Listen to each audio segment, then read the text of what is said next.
Good afternoon and welcome. My name is Chris Connolly. I'm a fourth year medical student and first year MBA student at the University of Michigan. I am delighted to welcome you today to our virtual Celebrating Donors and Scholars event. I have been incredibly fortunate to have benefited from the generous support of donors during my career at the University of Michigan, of which I am very grateful. As an undergraduate biology student, I spent the majority of my free time working numerous part-time jobs, ranging from labeling animal bones to clerical work. Because of scholarship support from my donors, Dr. Richard Bonfiglio, the Craig H. Nielsen Foundation, and the University of Michigan Dean Scholars Program, I've been able to focus on extracurricular pursuits to benefit my community that I would not have been able to pursue otherwise. One way I have worked to pay it forward is to ensure that future healthcare professionals with disabilities can face fewer barriers. Currently in the United States, individuals with disabilities can be denied the ability to start medical school due to a set of physical requirements called technical standards. As a quadriplegic student, I was lucky that Michigan was an accepting community with incredible mentors like my scholarship donor, Dr. Bonfiglio. However, I realized that students at other medical schools were not as fortunate. In part motivated by the example of the Craig H. Nielsen Foundation, which works to improve the quality of life of people living with spinal cord injury, I set out to develop tools to enable people with disabilities to pursue careers in healthcare. I taught myself computer-aided design and had a 3D print and prototype modified physical exam equipment for people with limited hand dexterity. In addition, I worked with Michigan's Office of Technology Transfer to patent and commercialize these 3D printable files to help other students with disabilities pursue medical education. The support of my education through scholarships has also given me the freedom to work with policy leaders to help my community. From interning with the US Senate during medical school to working with Illinois lawmakers to improve access to fair housing, my ability to serve my community has been enabled by benefactors like those with us today. In the future, I hope to practice medical genetics and pediatrics as a physician and to work concurrently in the life sciences industry. I specifically hope to use my medical degree to provide care to patients with rare genetic diseases and the skills I learned in my MBA program to help companies developing new therapeutics for patients without treatment options. Without the incredible support from the Craig H. Nielsen Foundation, Dr. Richard Bonfiglio, and the University of Michigan Dean Scholars Program, my experience at the University of Michigan would not have been as meaningful or impactful, and my education would not have been financially possible. I am incredibly grateful to celebrate our donors with you today and look forward to continuing to grow these relationships in the years to come. It is now my great pleasure to introduce Tom Baird, a University of Michigan class of 1983 alumnus and the Vice President for Development at the University of Michigan. Tom's responsibilities include leading fundraising and development activities across the university, and today's celebration would not be possible without his efforts. Thank you and welcome, Tom Baird. Christopher, thank you so much for sharing your story today. It's really amazing, and it's a privilege. It's really a privilege to have you here at Michigan, and I can't wait to see what you do next. I'm really glad that we opened today's event with one of our inspiring students, and that is what this event is all about, to thank our generous donors and also to spotlight a few of the accomplished scholars who have benefited. It's really a beautiful partnership and it's really worth celebrating. So thank all of you for being here today. So let me share a few highlights of what we'll be experiencing today. Several of our scholarship recipients will share with you their inspiring stories throughout the program. We'll also hear from Provost Collins and Steve Grafton, president of the University of Michigan Alumni Association. And I'd also like to introduce today Tammy Durham, our new Assistant Vice President and Executive Director of Financial Aid. Tammy brings over 20 years of experience in higher education and was most recently Director of Financial Aid at NYU. And later in the program, we'll have a chance to interact and connect in smaller groups, and I really look forward to that. So this is really, truly one of my favorite events each year, and I've always felt tremendous gratitude to our scholarship donors. And when we connect them with our students, it's really a magical day and a magical event. And this year, I think it's especially meaningful in this year of tremendous uncertainty with so many more students that needed urgent support. Our donors have really stepped up to help. I've seen it happen every day. So thanks to generous donors like you, we're on track to raise $50 million over a 2-year period in terms of generating support, short-term support for students. So at this point, I'm really delighted to introduce to you another scholar, Deon Mustapha. Leal is a senior from Dearborn, Michigan, and she is in the Ross School of Business. She's pursuing a Bachelor of Business Administration degree with minors in public policy and Arab and Muslim American studies. She's also president of the Alpha Kappa Psi Professional Business Fraternity, and she sits on the Ross School's Undergraduate Student Advisory Board. Welcome, Leal. Thank you so much for that introduction. Hi, everyone. As said before, my name is Deon Mustapha, but many people know me as Lulu, and I'm a senior from Dearborn, Michigan. I am truly honored to be here today to share my experiences and deep gratitude for all of the donors. When I was younger, I had all these dreams and ideas for things I wanted to do in my life. They were different, whether that be to travel, to learn from people, and honestly, to attend the University of Michigan. So the idea of graduating in a month is really, really exciting.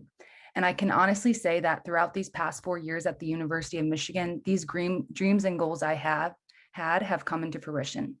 I've had the opportunity to travel to Guatemala and do economic work on an alternative spring break, meet and listen to thought leaders and cultural icons such as Angela Davis, Nuri Oxman, and Daniel Pink, and genuinely have some of the best experiences of my life, whether those be throughout the different courses I've been able to take, student organizations I've been a part of, and the people I have met that have influenced the person I am today and the person I will become.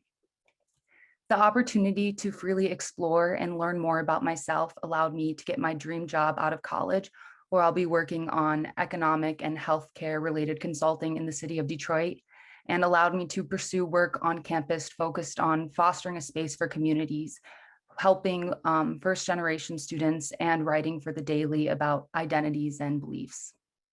And that would not have been possible without both the support of my family and the donors. I wanted to take some time to thank Susan B. Meyer and her family for their support in my education. And this summer, my internship was canceled due to COVID-19, and my family also dealt with some financial hardships given the circumstances.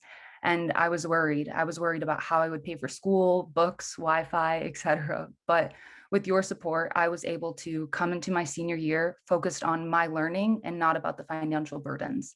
And for that, I am deeply, deeply thankful. This year has been difficult for everyone for a plethora of reasons, and specifically for students and faculty. You know, I miss in-person class with my peers, meeting with my teachers, Saturdays at the big house, and a lot of the little things that I took for granted. But it is also during this past year that I have felt the strength of the student body and the University of Michigan more than ever. During the peak of the pandemic, students bound together to raise funds for small businesses and restaurants in Ann Arbor. I have seen how professors, faculty, and staff have worked tirelessly, providing empathy and creative new ways to engage with students and everyone over this virtual setting, and to ensure that we are still learning to the best of our ability. And I've also gotten to experience friendships and family bonds that have been strengthened, whether these be through virtual movie nights or home-cooked dinners with roommates. I can honestly say I have never been more proud to be a part of the university than in these times.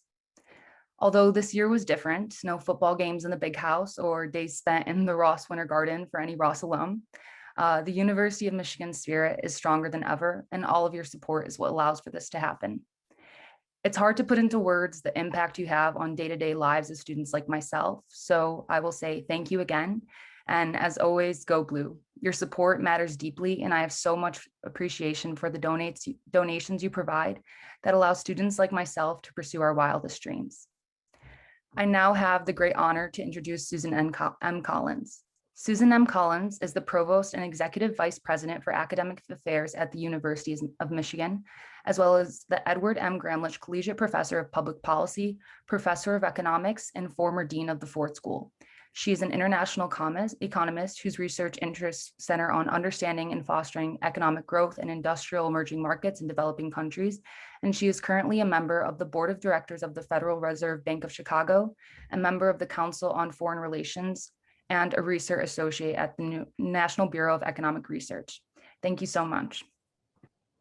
Thank you, Lulu. That was a lovely introduction. I really appreciate it. But more importantly, thank you for sharing your story. Congratulations on all that you have already accomplished and all the best for your future. I have to say this is one of my favorite events as well. And so I'm just delighted to be joining all of you this afternoon to celebrate student success and recognize the generosity of the many donors, of all of you who support it. The university has a long history of providing students with rigorous intellectual training and meaningful engagement with the larger world. And in this very challenging year, we've succeeded on both fronts in ways that we would not have imagined 13 months ago. The students who are here today and their classmates across campus have really risen to the challenges that the pandemic has brought. And you've heard a bit about that already from the two students who've already spoken. They've also responded so thoughtfully to broadening understandings of racism and climate change in our society. And they've been active in such a wide range of activities on campus. I have to say, as provost, I'm so proud of all that they continue to do in so many ways. And support from donors has enabled our students to make progress in their academic programs, despite the many difficulties that the pandemic has brought. Financial assistance provides certainty in an uncertain time, enabling students to focus on their studies. Together with faculty, they've helped us to explore new ways of teaching and learning that can contribute to greater learning going forward and also greater inclusion. And there are a lot of lessons that will be very valuable to us from all of that hard work. The School of Nursing provides one good example. It's challenging to teach hands-on skills and procedures in a pandemic when in-person class time is very limited.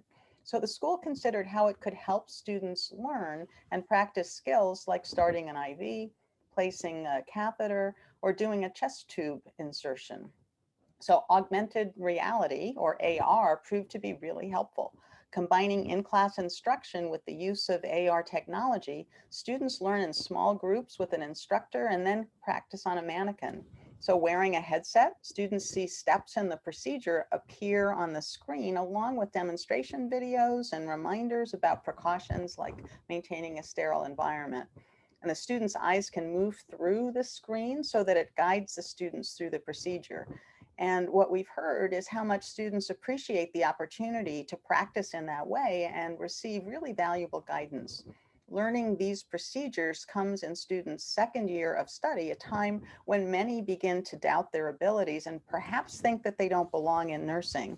And so the increased opportunity to practice really helps them to gain confidence about staying in the field, which is so important. Student involvement with the world has also been very strong throughout this year.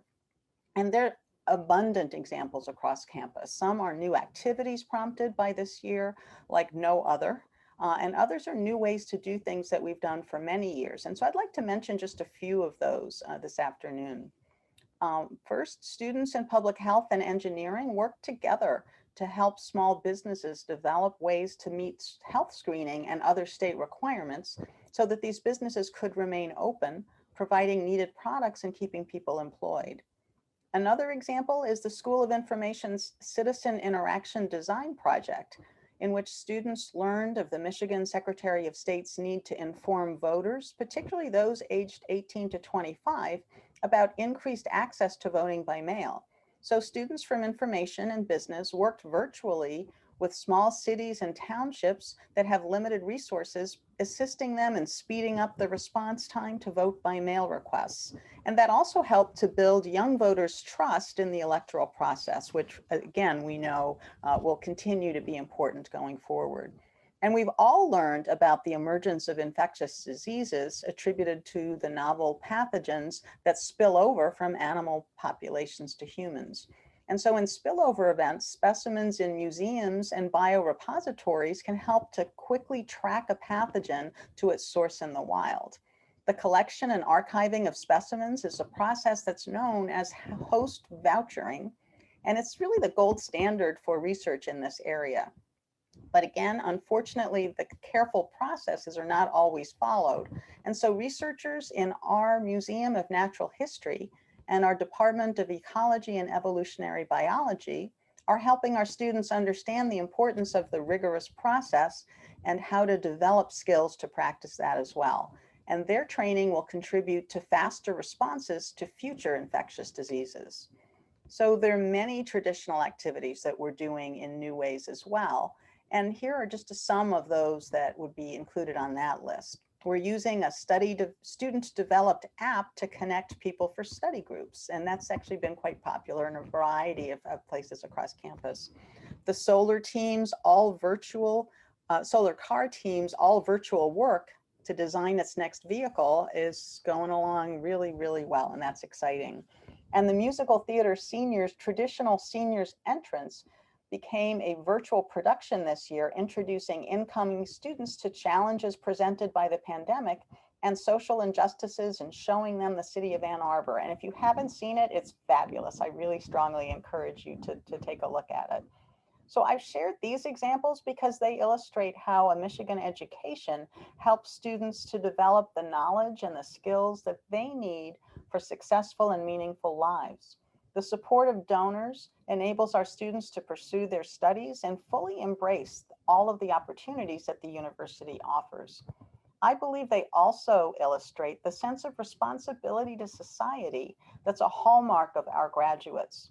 So when faced with challenges, students are responding with imagination, intelligence, and determination. And there's no doubt in my mind whatsoever that they will go on to carry forward the tradition of leaders and best as they go out into the world. And so now it is my great pleasure to introduce Adrian Wong. A senior in the School of Music, Theater, and Dance, Adrian is studying music composition. He takes inspiration from a wide array of subjects, including the natural world, intersections of Chinese and Western culture, his identity as a Hong Konger, and day-to-day occurrences in life. Adrian's works have been performed in the United States, Japan, and Hong Kong. I particularly enjoyed his piece, Distanced Elegy for String Quintet, which is beautiful, complex, and really speaks to the current moment. And I hope you all get a chance to listen to it on YouTube. And so now it is my great pleasure to invite Adrian to tell us more about his experiences as a Michigan student. Adrian? Thank you, Provost Collins. Hello, everyone. My name is Adrian Wong, and I am a senior majoring in music composition at the School of Music, Theater, and Dance. I am from Hong Kong, and for the past 4 years, I have received an annual scholarship from the Hong Kong Alumni Club. I would like to thank them for their generous, continuous support. It might sound cliche to say that destiny united Michigan and me, but I genuinely think it did. How else can you explain getting rejected by 9 out of 10 schools I applied to, except for Michigan, my top choice? It would probably be no surprise to anyone then that I had a severe bout of imposter syndrome my freshman year. Just in my cohort of 6 other composers, one had a piece performed by youth orchestra, one wrote a musical that was performed by our school, one went to Interlochen, one already had professional musicians play their music. And there I was, just some kid from Hong Kong who did not have a single performance to his name. Throughout my freshman year, I felt overworked and tired and stressed out and dejected and scared. It certainly didn't help that the composition program is pretty unstructured. There aren't any recital requirements or composition assignments, and we didn't have to write a certain number of pieces per semester. Coming from a high school where everything had a rubric and a numerical score, it was tough being in the field that can be so subjective.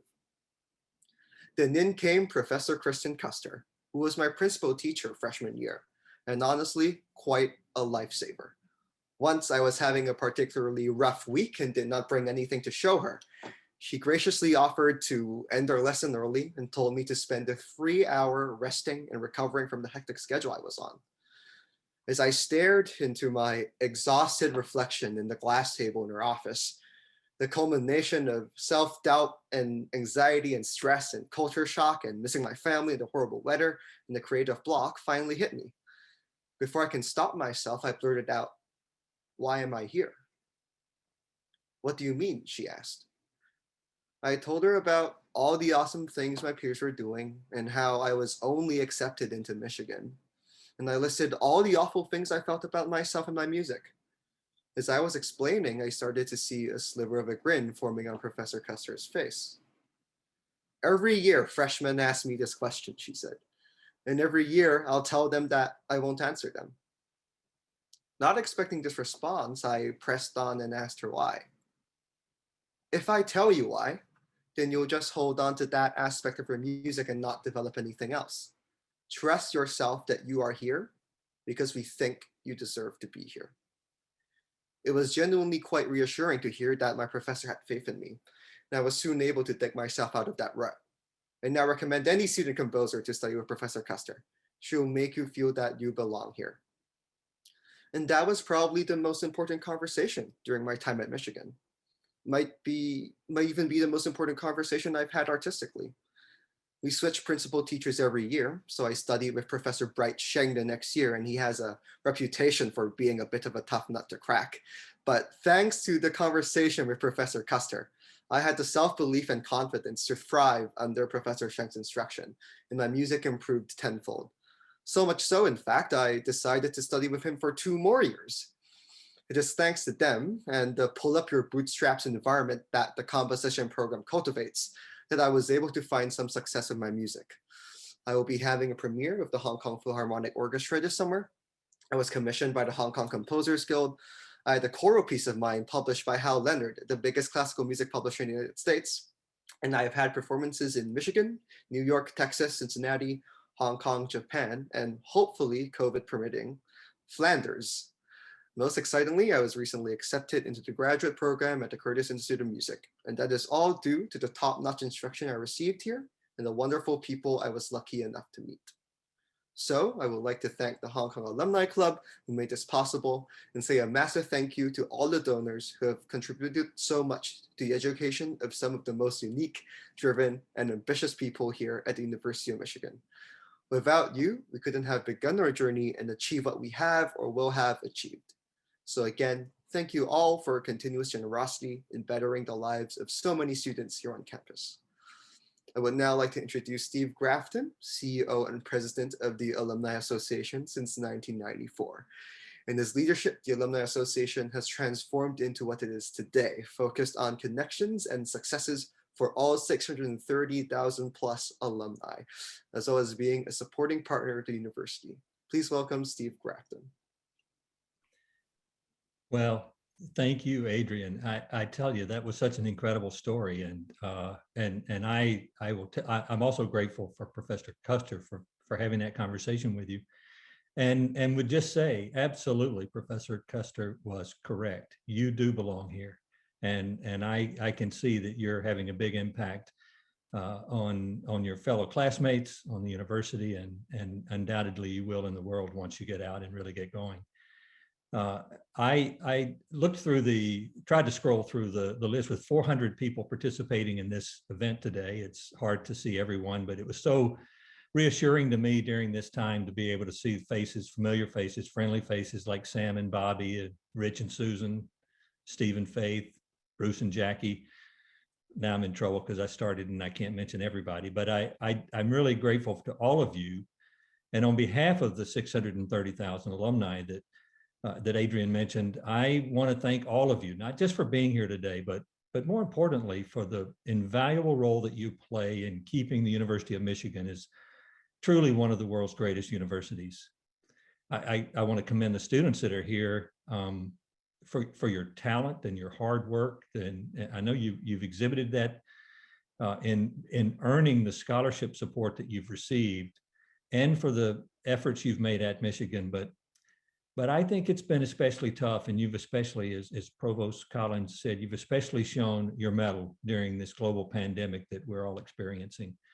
You know, there's no doubt that the pandemic has made life difficult for all of us, but it hasn't diminished the love our alumni and other donors have for the university, and that's why we gather today in celebration. And I'm happy to be a part of it. Let me just share a few highlights, and you can see some of them on the slides that are up. But I just want to tell you about some of the things that alumni are doing to make a powerful and lasting difference for our university and in the lives of our students. Just in the 2021 school year, 450 students received scholarships totaling over $1.6 million from our alumni clubs and councils. For example, the Alumni Council awarded $371,000 to 56 students. Just incredible. The U of M Club of Grand Rapids awarded over $230,000, and the U of M Club of Detroit, another $131,000. And this continues throughout all of our clubs and councils and groups that are really intent on supporting student life here at Michigan. And in the same year, 2021, the Alumni Association's LEAD Scholarship Program provided $1.8 million, thanks to donors like you, to support the 249 talented, underrepresented minority students who are currently LEAD scholars at Michigan.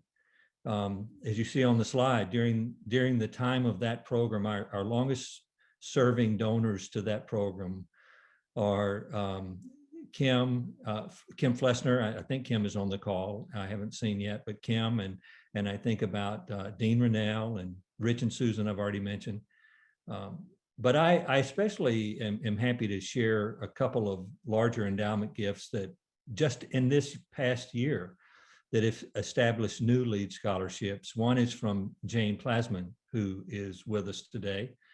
And then the largest gift that we've received today, $2.5 million from the Patricia W. Mitchell Trust, established the John H. and Patricia W. Mitchell LEAD Endowment Fund.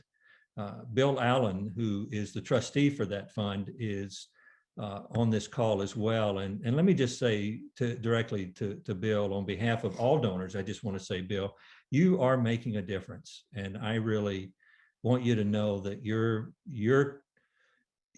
intent to serve the wishes of the Mitchells is certainly paying out in a wonderful way. And then I have to mention too, just our international effort, because Adrian is here, did such a wonderful job, and Adrian receiving the Hong Kong scholarship. But we have alumni all over the world, and particularly there's a group that has been gathering for now 12 years, the Pan Asia Alumni Reunion. And as a part of that reunion, these alumni said, we want to give back to Michigan, and we want it to happen in a way that really makes a difference for the people that from our areas. And so they're supporting students in a wonderful way. And that program is really just getting started, and we get more from them every year.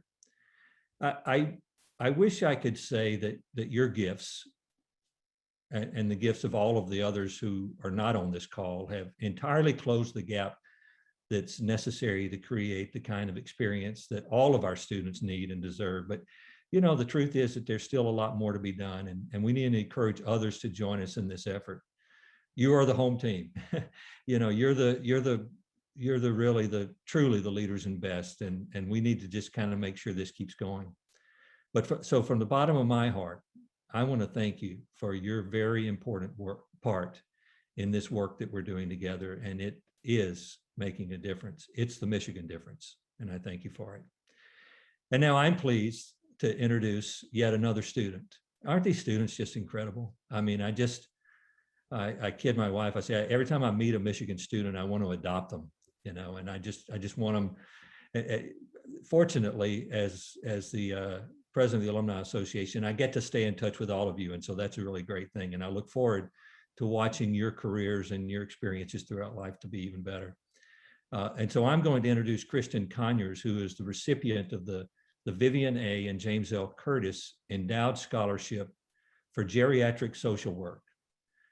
Kristen is from Flint, Michigan, and earned her bachelor's degree from Howard University.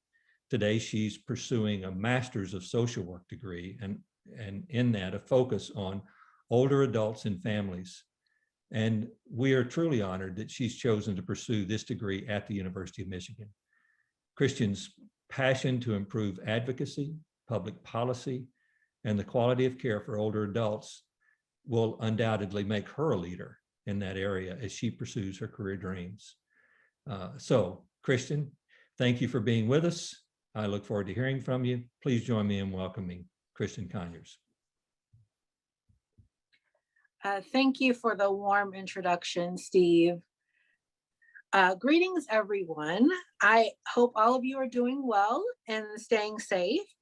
My name is Christian Conyers, and I am a December 2021 Master of Social Work candidate at the University of Michigan in Ann Arbor. I would like to thank the School of Social Work and the Office of University and Development Events for allowing me to take the time to thank the donors. I would especially like to thank one of my donors who is in attendance today, Dr. James Curtis.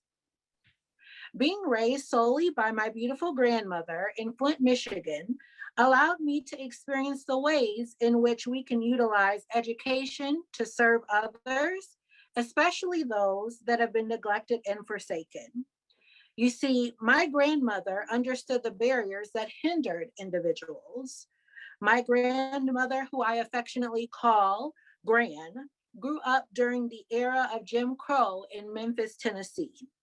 Gran believed that education could be a way to not only better oneself, but also communities who have been disenfranchised.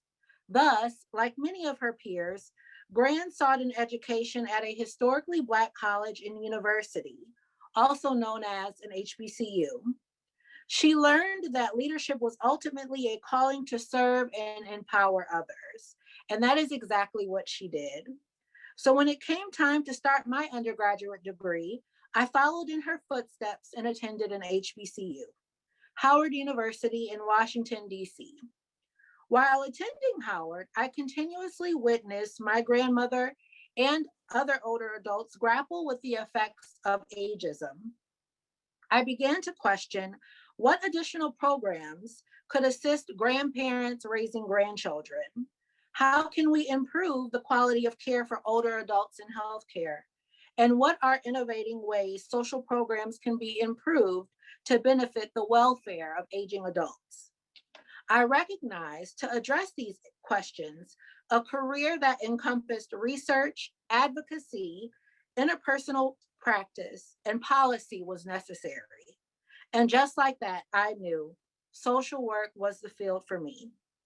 Upon this realization, I began searching for programs with a strong commitment to social justice.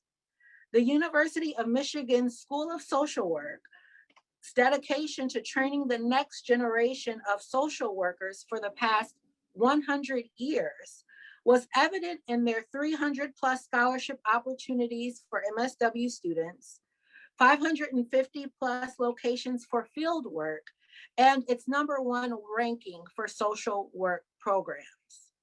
I then began to review the first line of the instructions for the admissions essay. It read, "Discuss a social justice issue you would like to address in your career." After reading the guidelines for the admissions essay, I knew the University of Michigan School of Social Work was the program for me.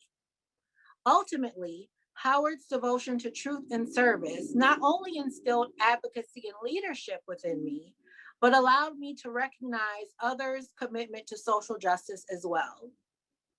Upon admission into the University of Michigan, the School of Social Work has consistently provided the tools to ensure we are able to further our goals towards social justice.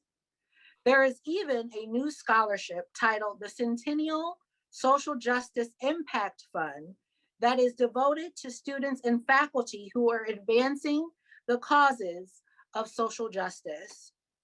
Within our courses, we have learned that being a social worker is a lifelong commitment to uplifting the voices of communities that have been silenced and joining them in advocating for equality.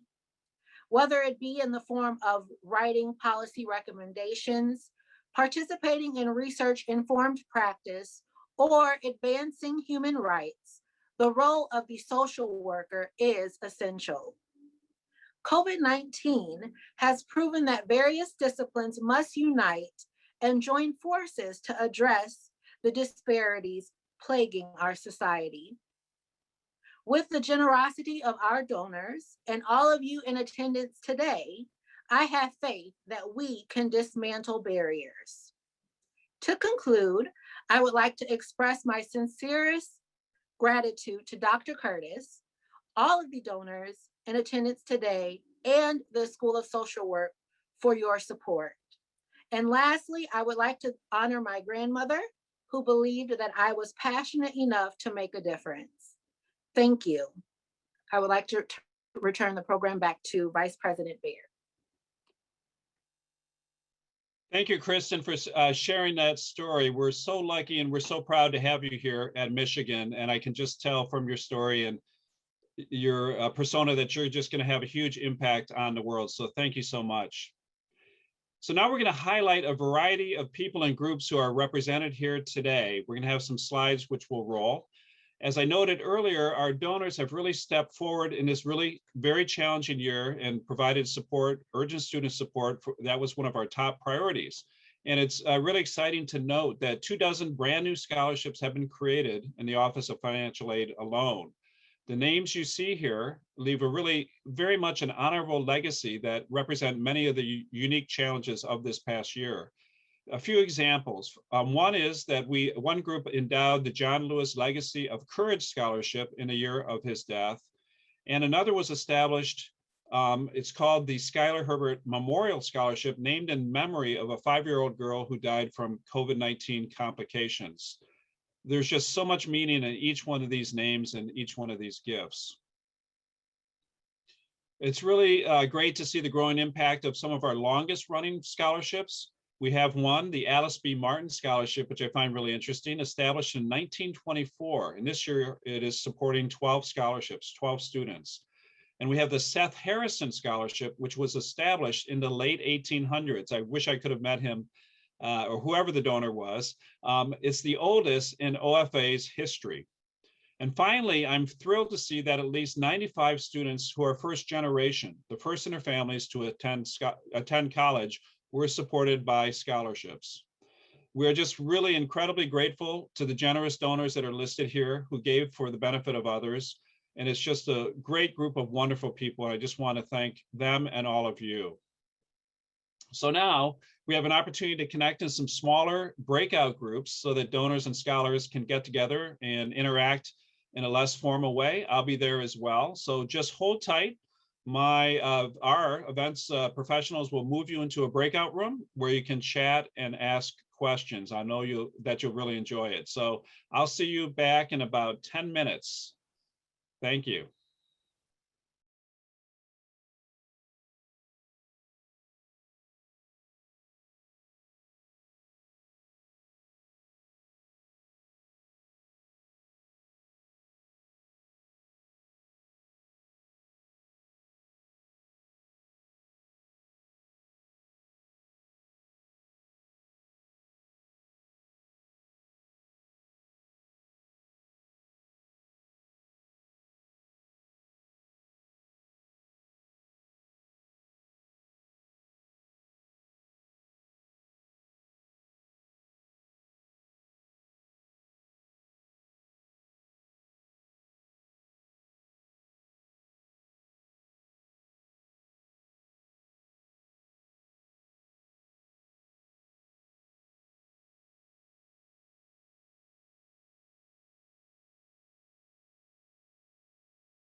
Hello, everyone.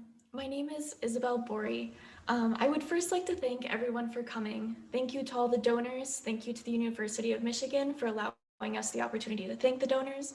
I would also like to give a special thanks to Alan G. and Cynthia Rivas Berkshire for sponsoring my education.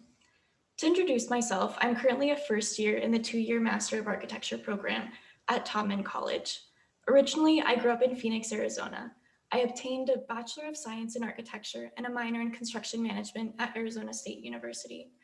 Afterward, I worked for a couple years in an architecture firm in Phoenix to save up money for graduate school. As interesting as the desert is, I knew I wanted to continue my academic and professional education in a different climate to learn more about different building types, construction methods, and day-to-day experiences, as they all relate to architecture and a rapidly changing environment. For that reason, I knew I would need to go out of state to have that experience. I applied to various graduate programs around the country that fit my landscape, academic program, and city requirements, and was accepted to many of those programs. However, it was the Alan G. and Cynthia Rivas Berkshire Scholarship Endowment that ultimately made my decision to come to Michigan. The cost of higher education in the US is so expensive, especially in the context of graduate school, that it is almost impossible to be expected to pay for school on one's own without any type of loans upon graduation. Although education is mostly online this year, I've still had the chance to meet fellow students. I've had the opportunity to be a part of ARC, or the Architecture Representative Committee, as their sustainability liaison. With this, I have been able to work toward helping devise sustainable initiatives around the architecture school. Because of this monetary help, I've been able to hold off on having a job during the first semester of classes as I got settled into my new environment, and was also able to take an overload of classes to begin working towards obtaining an additional graduate certificate in real estate development. It has also most definitely aided in alleviating the stress associated with financial insecurity. I'm so very thankful to have been awarded a financial scholarship that sponsors me through my studies and journey to become an architect fighting climate change. Next, I would like to introduce Ethan Hardy Benson. He's a musical theater student at the School of Music, Theater, and Dance. Today, he will be performing Sante Fe from Newsies the Musical. Ethan. Isabel, like she said, I'll be singing Santa Fe. And this past semester, I was lucky enough to be a part of Newsies in Concert with MUSKET, which is a student theater organization. And we rehearsed virtually and in person masked. And yeah, here's one of the title songs.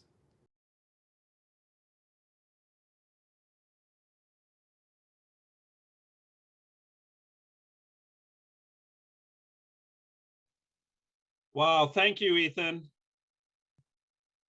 That was really incredible. Thank you so much. Wow, when we went through the rehearsal, we didn't get to see the whole song, but this is really just wonderful. Thank you for sharing your incredible talents. We really appreciate it today. Yes.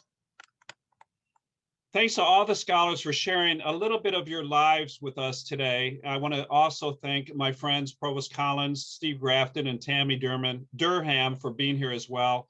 And thanks to all of you, all our donors who took time out of your very busy schedules to connect with us today. I really appreciate it. We're always so grateful for the impact that you make on our university. So with that, I just want to wish everyone a wonderful day and week. I'm pleased to send you off to enjoy the rest of your day. Thanks again for being with us. I hope we get to do this in person next time around. I think we will. So go blue, and thank you everyone, students and donors. It's really great to spend time with you today. Go blue.